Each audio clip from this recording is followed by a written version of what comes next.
Bismillahirrahmanirrahim. Rindu surga.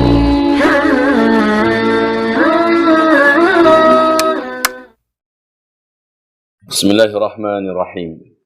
Assalamualaikum warahmatullahi wabarakatuh. Innal hamdalillahi wa syukru lah. La haula wa la quwwata illa billah. Allahumma la sahla illa ma ja'altahu sahla. Wa anta taj'alul hazana idza syi'ta sahla. Ibadallah ma'asyiral muslimin wal muslimat, mu'minina wal mu'minat, al-ahya'i minhum wal amwat, birahmatika Rabbana ya qadiyal hajat. Segala pujian dan syukur kita untuk Allah Subhanahu wa taala. Salawat dan juga salam kita untuk Rasulullah sallallahu alaihi wasallam. Alhamdulillah ala kulli halin, wassalatu wassalam ala Rasulillah sallallahu alaihi wasallam. Amma ba'du. Ayah bunda sekalian, para wali-wali santri, kutab, al-hufaz, madrasah dan mulazamah, serta seluruh kaum muslimin dan muslimat yang kami muliakan, kami cintai. Tahun yang lalu saya menyampaikan sebelum Ramadan datang, dan saat itu kami, seluruh para da'i dan ulama, masih dapat untuk berdakwah mengunjungi umat satu provinsi demi satu provinsi, bahkan ada di antara kami yang bahkan sudah sampai ke luar negeri. Saya katakan pada mereka, mungkin tahun depan suasana Ramadan kita sudah tidak seperti tahun sekarang. Mungkin tahun depan keadaan yang kita hadapi tidak ada jaminan bahwa kita masih setenang Ramadan tahun ini. Dan tahun yang saya maksudkan, tahun yang lalu itu adalah tahun 2020 ini. Apa yang kita saksikan sekarang? Manusia sedang diberi oleh Allah Subhanahu wa taala peluang dan kesempatan untuk muhasabah menyambut Ramadan. Biasanya aktivitas manusia menjelang Ramadan normal. Sekarang sudah tidak normal. Biasanya dalam menjelang dan menyambut Ramadan, hiruk pikuk mensyiarkan tentang marhaban ya Ramadan terjadi di mana-mana. Tapi pada hari ini semuanya itu hanya tinggal kenangan. Apakah ini akan berketerusan sampai tahun depan? Maka yang bisa saya katakan adalah, tolong diingat ini, tahun depan akan lebih berat daripada tahun ini. Tapi yang pasti, wahai ayah bunda yang kami cintai, Ramadan tahun ini insya Allah kita masih bisa puasa. Untuk Ramadan tahun depan, jawaban yang paling benar adalah Allahu a'lam. Karena kondisinya akan lebih berat daripada tahun ini. Tahun ini walaupun kita dikarantina di rumah-rumah kita, kita dilakukan pembatasan sosial berskala besar, sehingga aktivitas kita tidak terlalu mudah dan lincah seperti biasanya. Kita masih diberi oleh Allah kesempatan untuk menikmati Ramadan bersama keluarga full. Di satu sisi kita mengucapkan Alhamdulillah bini'matihi tatimmus salihah. Saudara-saudaraku, ayah bunda sekalian, seluruh keluarga muslim dan muslimah mu'minah yang kami cintai, untuk Ramadan yang tahun ini, apapun keadaan kita, tetap saja kita mengatakan Alhamdulillah ala kulli hal. Kita menyongsong Ramadan ini dengan 4 pesan Allah yang sangat terkenal dan hampir seluruh kita orang Islam hafal ayatnya, tentang perintah kewajiban untuk melaksanakan shaum. Ya ayyuhalladzina amanu kutiba alaikumusiyam kama kutiba alal ladzina min qablikum la'allakum tattaqun. Wahai orang-orang yang telah beriman, kutiba alaikumusiyam. Ini potongan yang kedua. Yang pertama tadi wahai orang yang telah beriman. Potongan kedua, kutiba alaikumusiyam, telah diwajibkan atas kalian seluruhnya melaksanakan siam. Potongan ketiga, kama kutiba alal ladzina min qablikum, sebagaimana telah diwajibkan kepada orang-orang beriman sebelum kalian. Dan penutup, la'allakum tattaqun, Target dan tujuan daripada siam ini adalah agar kalian semuanya tattaqun, menjadi orang-orang yang lebih bertakwa. Saudaraku, mari kita bedah satu persatu dari 4 potongan ayat ini. Dari 4 potongan ayat ini, pertama, ya ayyuhalladzina amanu. Ternyata saum ini hanya diwajibkan untuk orang-orang beriman saja. Dan kita tahu orang-orang beriman itu yang punya karakter sami'na wa ata'na. Bila dia tidak punya karakter sami'na wa ata'na, baru orang Islam. Ingat saudaraku, Allah membedakan. Rasul juga menegaskan perbedaan. Seluruh para alim ulama, ahli sunnah wal jamaah, Qudama dan khalaf dan salaf sepakat mengatakan ada beda antara orang Islam dengan orang beriman. Kalau orang Islam hanya bersyahadat, tetapi tidak punya karakter sami'na wa ata'na. Tapi kalau orang beriman, setelah dia bersyahadat, dia mengilmui isi syahadatnya, lalu dia punya karakter sami'na wa ata'na. Nah, yang dipanggil oleh Allah untuk melaksanakan saum ini hanyalah orang-orang beriman. Orang Islam nggak akan peduli. Di siang Ramadan, mereka masih makan dan minum. Di siang Ramadan, mereka masih bermaksiat. Di siang Ramadan, bahkan di malam Ramadan, mereka lakukan semua kebiasaan jahiliyah mereka, sebagaimana ini seolah-olah bukan bulan Ramadan. Ini terjadi pada orang Islam. Tapi orang beriman tidak. Orang beriman, dia tahu bahwa Allah telah memerintahkan, maka dia sambut itu dengan persiapan.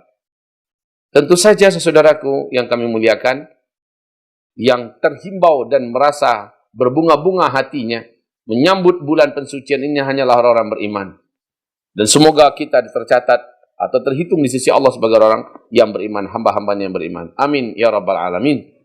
Ingat ya, itu dia ciri khas orang-orang yang beriman, sami'na wa ata'na. Enggak banyak diskusi, enggak banyak musyawarah dalam rangka menjalankan sebuah instruksi dan perintah Allah. Pakai jilbab wajib bagi wanita yang beriman yang sudah dewasa, maka dia pakai. Apakah auratnya apakah kulitnya halus atau tidak, apakah rambutnya menarik atau tidak, apakah dia cantik atau tidak, dia enggak peduli. Yang penting Allah perintahkan, maka dia pun melaksanakan. Salat wajib bagi laki-laki wanita, maka mereka laksanakan.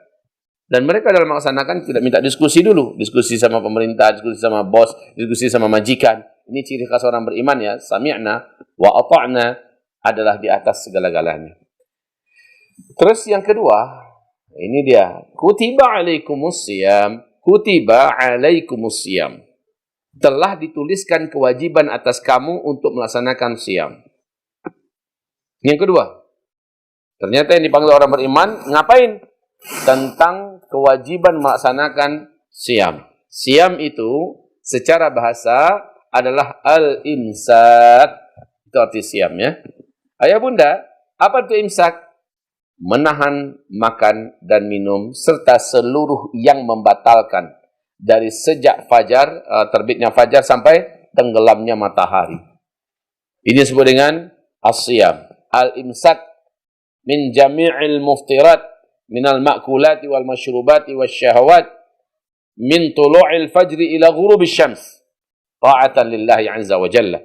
Siam itu adalah menahan diri dari segala apapun yang bisa membatalkan baik makanan, minuman dan segala syahwat mulai dari terbitnya fajar sampai tenggelamnya matahari ta'atan lillah, demi mentaati perintah Allah Subhanahu wa taala. Kita sebut dengan saum. Oke, alhamdulillah kita sudah paham kalau begitu puasa itu atau siam itu artinya adalah menahan seluruh yang membatalkan, seluruh yang melepaskan puasa. Minal makulat wal masyrubat wa jami'i syahwat, dari makanan, minuman dan seluruh syahwat. Di sini banyak orang-orang Islam yang tidak tahu. Tetapi insya Allah orang beriman pasti tahu. Kalau orang Islam dia tak tahu bahwa ternyata yang membatalkan itu bukan hanya memasukkan makanan minuman saja ke dalam mulut dan tenggorokan ini dengan sengaja, tetapi juga seluruh urusan syahwat yang bisa membatalkan puasanya. Ada orang dia sukses menahan lapar, tidak makan dan tidak minum, tetapi matanya jelalatan melihat yang diharamkan, telinganya menikmati suara-suara dan perbincangan yang diharamkan, ya, mulutnya juga memperbincangkan sesuatu yang memang telah diharamkan. Maka kam min shaim laisa lahu min siyamihi illa al-ju' wal 'atash. Sangat banyak dari umatku puasanya mereka hanya menahan lapar dan minum. Dan mereka tidak mendapatkan apapun piala, apapun balasan, apapun pahala dari Allah Subhanahu wa taala. Lapar minumnya sih oke. Puasakah kamu? Puasa. Tapi ada enggak dia mendapatkan pahalanya dan mendapatkan piala yang dijanjikan Allah? Tidak. Kenapa demikian? Karena yang mereka tahan hanyalah makan dan minum saja. Sementara mereka tidak menahan syahwatnya. Padahal saudaraku, andailah kita menyadari dari hadis yang sahih di mana Rasulullah menceritakan tentang pengalaman yang diabadikan oleh Allah Subhanahu wa taala berkaitan dengan bagaimana Allah menundukkan nafsu syahwat ini. Allah ciptakan nafsu lalu Allah bertanya kepadanya, "Kau akuikah aku sebagai Tuhanmu?" Ayo katakan, siapakah engkau dan siapakah aku? Nafsu menjawab, aku adalah aku, engkau adalah engkau. Maka Allah perintahkan malaikat bawa dia ke neraka. 1000 tahun lamanya ditarik lagi keluar. Kemudian Allah bertanya lagi kepadanya, apakah engkau menyadari siapa dirimu dan siapa aku? Apa jawaban nafsu? Aku adalah aku, engkau adalah engkau. Maka apa kata Allah Subhanahu wa taala kepada malaikat? Bawa dia ke Zamharir. Zamharir itu adalah sebuah tempat di lokasi neraka Jahanam yang tempat itu maha dingin. 1000 tahun lamanya di sana, di mana rontok dan berkeping-keping rasanya, hancurnya tulang sampai ke sumsum. Luar biasa tersiksa. Dikeluarkan. Setelah 1000 tahun di dalam Zamharir, ditanya lagi oleh Allah kepadanya, hai nafsu, bagaimana? Katakan siapa dirimu dan siapa aku? Sekali lagi nafsu begitu angkuh, keras kepala, tidak mau dijinakkan dengan cara-cara seperti itu. Nafsu berkata, aku adalah aku, engkau adalah engkau. Lalu Allah Subhanahu wa taala yang Maha menciptakan juga Maha tahu dengan apa sebenarnya nafsu ini bisa ditundukkan. Allah firmankan kepada malaikat, bawa ini, masukkan ke sebuah ruangan, tahan semua apa yang diinginkannya. Jangan diberikan kepadanya makan dan minum. Baru sebentar menjerit-jerit nafsu, memohon-mohon, meminta-minta kepada Allah belas asih, ya, dan memohon kepada Allah agar dilepaskan dan diberikan kebutuhannya. Allah suruh keluarkan. Lalu Allah bertanya, siapa kamu dan siapa saya? Nafsu berkata, antallahu rabbi wa ana khalquka wa abduk. Engkau adalah Allah sang penciptaku. Aku ini milikmu, aku ini ciptaanmu. Coba lihat ya. Ternyata nafsu itu diapakan saja, dia tidak bisa dijinakkan. Dia tidak bisa ditundukkan. Dia hanya bisa ditundukkan dengan jangan diikuti apa kemauannya dan jangan diberikan dia makan dan minum. Maka saudaraku, as-siyam ini Allah wajibkan dalam 1 bulan itu adalah siang hari dan malam hari. Siamnya tentu saja menahan makan minum dari terbit fajar sampai tenggelamnya matahari. Malamnya dilawan nafsu itu dengan cara jangan diikuti keinginannya, ingin tidur banyak. Tidurlah sedikit, 3 jam, 4 jam itu sudah banyak tidurnya. Saudara-saudaraku yang kami muliakan, buat 1 bulan itu semua keliaran nafsu terkendali kembali. Jadikan dalam 1 bulan yang 30 hari itu semua kebrutalan nafsu menjadi jinak kembali. Inilah dia, maka diwajibkan kepada kita untuk melaksanakan siyam. Dengan cara itulah nafsu bisa dikalahkan. Tapi ingat, sahur dan berbukanya juga ala Rasul SAW, ala para sahabat, bukan ala nafsu. Kalau ala nafsu, kepengen berbuka apa aja dibeli. Kayaknya semuanya enak. Lalu penuhlah meja hidangan kita, lalu dimakan ketika beduk pertama berbunyi. Lalu dia kembali menjadi binal dan brutal. Matanya kembali menjadi berat dan perutnya menjadi gembung, badannya menjadi gemuk. Ya, apakah puasa seperti ini yang diinginkan oleh Allah? La'allakum tattaqun? Jelas tidak. Orang ini gagal sebenarnya. Inilah yang kam min shaim laisa lahu min siyamihi illa al-ju'al 'atash. Sebagaimana hal yang berkaitan dengan syahwat masih dia ikuti. Selama dia karantina, selama dia mengikuti lockdown, selama dia menjalani PSBB, ternyata pulsanya malah membengkak. Karena kuotanya habis terus beli, banyak nonton, banyak dipakai untuk hal yang tidak diridhoi oleh Allah Subhanahu wa taala. Maka puasa seperti apa yang dimiliki oleh orang yang macam ini? Maka puasa macam apa yang akan mengantarkan orang macam ini? Yang la'allakum tattaqun itu tidak akan pernah wujud, saudaraku. Ayah bunda sekalian, ini saatnya kita bawa keluarga kita, kita bawa anak-anak kita, tunjukkan pada mereka, saum itu diisi apa siangnya, saum itu diisi apa malamnya. Ramadan adalah bulan di mana syahrul Ramadan alladzi unzila fihi al-Qur'an. Hudal linnas wa bayyinatin minal huda wal furqan. Faman syahida minkum syahra falyasum. Bulan Ramadan ini bulan Al-Qur'an. Maka saudaraku, ayah bunda, seluruh kaum muslimin muslimat, mukminin wal mukminat, dimanapun kita berada, bulan Ramadan disebut dengan bulan Al-Quran. Berarti dari pagi sampai besok pagi lagi, hari pertama sampai hari ke-30, seluruhnya padatkan hari-hari kita dengan Al-Quran. Bagi yang selama ini belum pernah mendengarkan dan menyimak anaknya baca Quran, saatnya simak. Saatnya ajarkan anak, bersihkan bacaannya. Saatnya bagi yang belum bertambah-tambah hafalan Qurannya di masa karantina ini, di masa COVID-19 ini, ayo niatkan untuk memperkuat hafalan lama, menjemput kembali hafalan yang semula kabur, dan tambah lagi hafalan baru. Bagi yang belum dapat sanad, sekarang saatnya. Upayakan bisa mendapatkan sanad dalam qiraah, sanad dalam hifz. Bagi yang selama ini jarang bisa mendidik langsung anaknya, bermajlis dan membuat halaqah ilmiah, ambillah satu kitab. Ayo anakku, mari seluruhnya kita kumpul, duduk. Sekarang kita baca hadis yang nomor ke-41 ya. Kapan lagi saatnya kalau bukan sekarang? Inilah bulan di mana kita harusnya semakin rapat dengan keluarga, ya. Hari-hari di mana Allah berikan kesempatan kepada kita yang belum tentu kesempatan tersebut akan kembali diberi oleh Allah SWT. Sekali lagi saya katakan, bulan Ramadan yang tahun ini tidak akan sama dengan Ramadan tahun yang lalu, ayah bunda. Tidak akan sama dengan Ramadan tahun yang akan datang. Demi Allah, catat dan silakan rekam, kembalikan kepada saya tahun depan. Apakah kondisi Ramadan tahun depan itu akan seperti sekarang? Sekarang kita sekali lagi masih diberi oleh Allah kesempatan bersama keluarga dalam keheningan, dalam dekapan dan pangkuan rahmat Allah yang bernama Corona. Saya katakan ini rahmat Allah, saya tidak mau mengatakan ini azab, karena ini hanyalah azab untuk musuh-musuh Allah, dan kita insya Allah bukan musuh Allah. Insya Allah ini menjadi rahmat bagi kita. Ambil positifnya, jadikan Ramadan di dalam pangkuan Corona ini kita lebih akrab dengan keluarga dalam rangka mengakrabkan diri dengan Allah Subhanahu wa taala. Baik.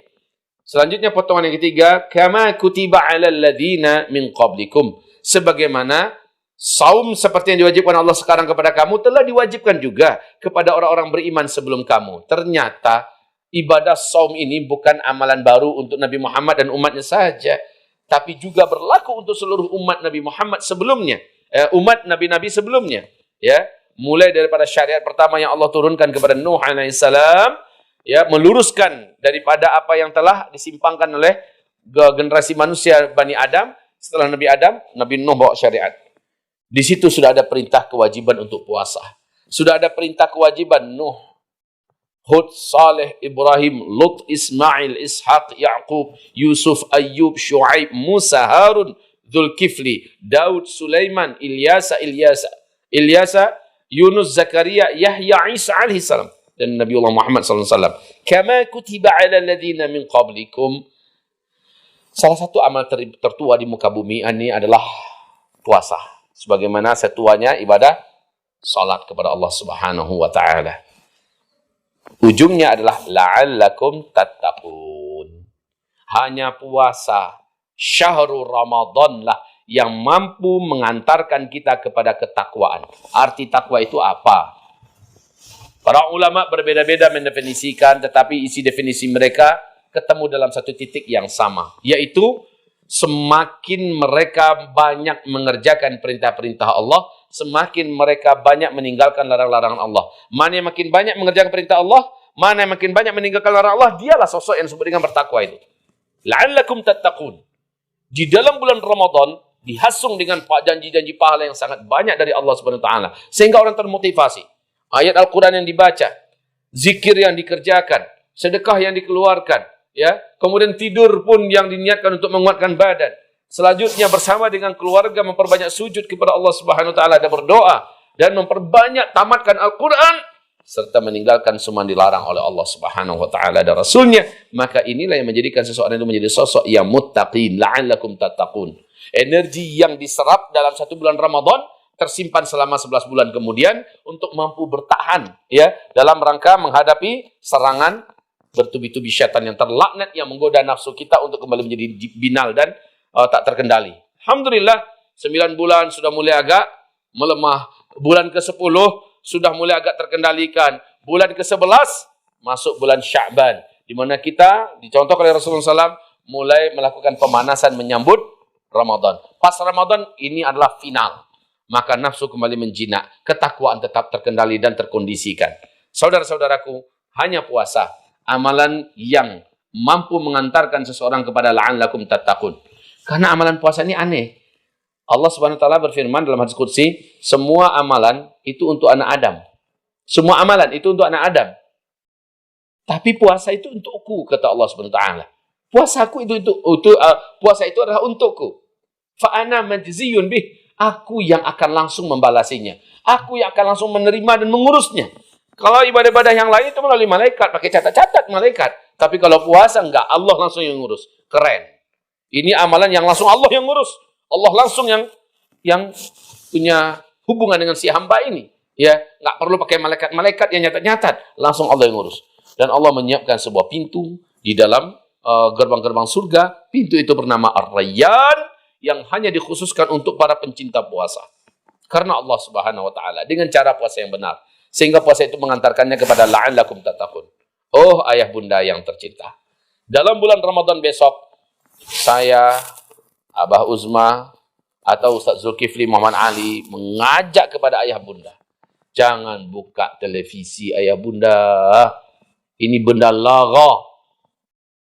Benda lagha. Kalau ayah bunda terpaksa, cukuplah itu di jadwal berita. Itu pun kalau seandainya memang harus sekali dengar berita. Dan rasa pun nggak perlu juga. Banyak berita-berita yang tidak perlu kita dengarkan karena banyak bohongnya.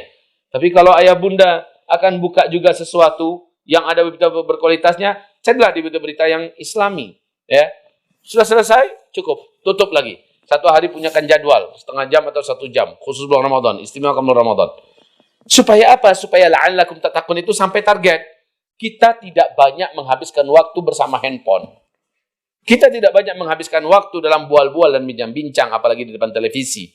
Kita banyak habiskan waktu di dalam bertakarrub kepada Allah Subhanahu wa taala, sehingga nafsu menjadi jinak dan jiwa menjadi bersih, dosa-dosa menjadi terampuni. Keluar dari Ramadan, kita sudah terkondisikan menjadi orang yang ingin melanjutkan kebiasaan mulia. Sebelumnya tahajud kita hanya witir, 2 rakaat lalu witir, ya. Sekarang selama tahajud sudah beda. Qiyamul Lail 11 rakaat, nanti tidur sebentar, lalu tahajud, ya, habiskan 1 juz umpamanya. Kemudian minum makan sahur, ya, selanjutnya dia baca Quran. Insyaallah, ya. Habis itu dia tidur. Salat subuh, salat sunat fajar. Kemudian dia ajak seluruh istri dan anak-anaknya untuk melaksanakan salat subuh berjamaah.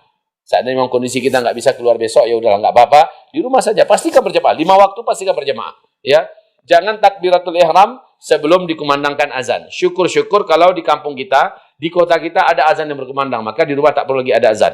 Jadi suruh anak qomat. Pastikan istri sudah di atas sejadah. Pastikan anak-anak gadis kita, anak bujang kita semua di atas sejadah. Pastikan menantu kita kalaupun ada di rumah, alhamdulillah, syukur-syukur kalau keluarga orang-orang beriman hari ini, di bulan Ramadan yang tahun ini, kita sudah terkondisikan di rumah seluruhnya, alhamdulillah. Dan juga saya mengajak, di samping itu, ya ada sesuatu yang sifatnya akhir zaman juga. Mudah-mudahan saudaraku segera mempersiapkan di seluruh keluarga mereka, yaitu karung-karung beras yang, bukan karungnya ya, berasnya maksudnya, beras-beras dalam karung yang bisa bertahan selama 6 bulan, syukur-syukur dalam 1 tahun selama menjelang Ramadan ini. Karena kita tak tahu, saya sungguh banyak sekali mendapatkan semua berita yang akurat bahwa kita akan menghadapi hari-hari yang sangat berat mendapatkan dan susah mendapatkan sumber-sumber makanan yang bisa untuk kita konsumsi di masa-masa yang akan datang. Baiklah, kita lanjutkan. Saudaraku, la'allakum tattaqun. Ini kunci yang dituju daripada wujudnya siam. Semoga ayah bunda bisa paham. Ya, ternyata sekali lagi apa yang digambarkan oleh Nabi Muhammad SAW tentang banyaknya umatnya yang gagal, bukan berarti dia tidak puasa 30 hari. Dia puasa, ayah bunda. Tetapi maaf, pengeluarannya di bulan Ramadan lebih besar daripada di luar bulan Ramadan. Itu sahur yang berbukanya terlalu berlebihan. Maaf ayah bunda, kebanyakan dan mayoritas, mungkin 60-70% orang-orang Islam ini setelah lepas Ramadan, badannya bertambah beratnya. Bertambah 5 kilo, 3 kilo, 7 kilo. Ya, apalagi masa karantina nih, masa olahraganya nggak banyak. Dan dia cara sahur dan berbukanya tidak meniru Rasulullah Sallallahu Alaihi Wasallam. Maka dia tidak mendapatkan apa-apa kecuali badannya tambah gemuk, pengeluarannya tambah besar, dan kemudian dia bertambah pemalas. Orang kalau udah banyak makan, banyak minum, dipastikan matanya berat, saudaraku. Dipastikan matanya berat, lambungnya berat, dan akhirnya dia berpikirnya pun berat. Malas untuk beribadah. Di mana tak kerannya Ramadan kalau dijalani seperti ini? Tapi puasalah seperti Rasulullah dan para sahabatnya, puasalah seperti orang-orang soleh sebelum kita, di mana sahur mereka betul-betul sahur yang hanya syarat untuk meneguk dan meminum sesuatu atau makan sedikit aja selesai. Berbuka juga demikian. Sehingga habis Ramadan memang terbakar lemak-lemak jelek di tubuh itu. Insya Allah mudah-mudahan Allah kabulkan juga cita-cita saya. Badan yang sudah tidak bisa dimaafkan ini nanti selepas Ramadan akan langsing lagi seperti ketua media kita. Amin amin ya rabbal. Ayah bunda semoga sukses dan selamat melaksanakan ibadah puasa Ramadan dengan azam ya, dengan tekad bahwa Ramadan tahun ini mesti beda sebagaimana Allah bedakan juga suasananya, dan Ramadan tahun ini mesti hangat bersama keluarga, mesti maksimal dalam amal ibadah, karena sekali lagi Ramadan tahun depan belum ada jaminan untuk kita. Ramadan tahun ini masih ada rezeki. Semoga tidak ada hantaman apa-apa di tengah bulan Ramadan ini. Semoga tidak ada dukhan. Kalaupun ada kita sudah siap, ya. Dan Allah Subhanahu wa taala yang akan menguatkan kita dengan taufik dan maunahnya. Saya rasa cukup sampai demikian. Bermanfaat hendaknya apa yang kami sampaikan. Hanya Allah lah yang akan memberikan kepada kita pertolongan untuk dapat menjalani hari-hari kita dengan sabar, dan semoga Allah Subhanahu wa taala memberikan kita taufik dengan kekuatan kesehatan dan keafiatan untuk dapat melakukan amalan-amalan ketakwaan yang mengantarkan kita kepada la'allakum tattaqun selama siyam Ramadan. Amin ya rabbal alamin. Setelah nanti selesai Ramadan, 1 hari pertama 1 Syawal, silakan berlepaskan puasa. Tapi hari kedua Syawal sampai hari ke-7 Syawal, yuk kita bertekad dari sekarang. Bisikan pada istri dan anak-anak kita bertekad, nak, kita langsung sambung dengan puasa Syawal. Puasa 6, ya. Dan mudah-mudahan kita tidak menjadi orang-orang yang seperti tahun-tahun yang lalu. Hari pertama langsung jebol kembali pertahanan perutnya sudah mulai baik dalam 1 bulan. Hari kedua makin membesar perutnya. Hari ketiga penyakitan. Hari keempat dilarikan ke rumah sakit. Itu menandakan gagalnya puasa. Di mana hari pertama, kedua, ketiga di bulan Syawal dia sudah kembali melepaskan semua selera nafsunya. Maka gagallah dia sebagai seorang yang saim yang disebut oleh Allah la'allakum tattaqun. Barakallahu fina fikum jami'a. Subhanakallahumma bihamdika asyhadu an la ilaha illa anta astaghfiruka wa atubu ilaik. Assalamualaikum warahmatullahi wabarakatuh. Bismillahirrahmanirrahim. Rindu surga.